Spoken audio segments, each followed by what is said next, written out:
everyone, it's Fitz with your daily delivery. Hope you're well. I'm great. Many reasons to be great, but right now I have a plethora of daily delivery topics. I have a list of like 5 things over here that are on my mind. Tomorrow, today as you watch this, I might just sit down and do them all through the weekend and call it good. I'm that lazy. Just get them out of the way. Maybe they won't be timely anymore. I don't know. It's a tough job. Hey, first reminder that you need to subscribe to this YouTube channel if you're not. Please, seriously, do. Just help us out. Make sure you're subscribing to everyone's YouTube channel. If you like their content, do that. Leave those comments, hit that thumbs up, and on with the DD. Okay, so I'm really excited about the new Big 12, and this is kind of a big topic. Maybe this should be a deep purple, but I'm going to do it in about 4 minutes. I'm looking at these 16 schools, and I'm thinking about the future of this conference. And where will these schools be in like 5 years? 5 years without Oklahoma and Texas involved in this, where will they be? First, let me say this. We make a lot of noise about Oklahoma and Texas were not the entire Big 12, despite how the media in the national sense treated this conference. That was never true. Texas, until this year, hadn't really offered much in football since Vince Young had been around. They'd been good, but not great. Teams in the Big 12 easily competed with them, really until this year. That might be a sign Texas is going to roll into the SEC with some momentum, but my point here is with Oklahoma and Texas, you knew 2 things.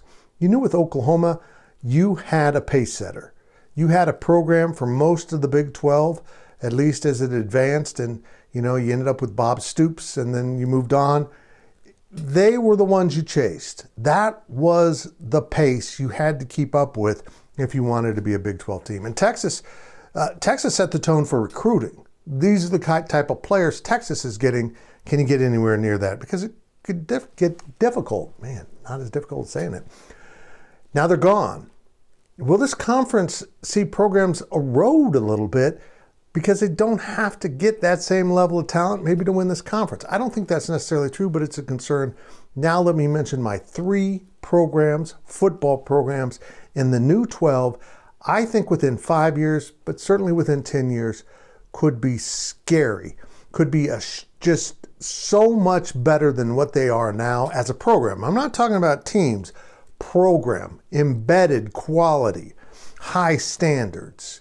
We talk about floors and ceilings a lot with prospects, but in this case, I'm talking about who has the highest ceiling to achieve coming in to the new 12. We know Utah's a great football brand. How much better can they get? I don't know. Kansas State, Oklahoma State, they can get better, but how much better? Yeah, not sure. Here's my 3 programs. Number 1 on my list, and this came out of an edition of the Big 12 Insiders that ran this week, Houston football under Willie Fritz. You give him 5 years to recruit the city of Houston and do Willie Fritz things, I don't think it'll take that long.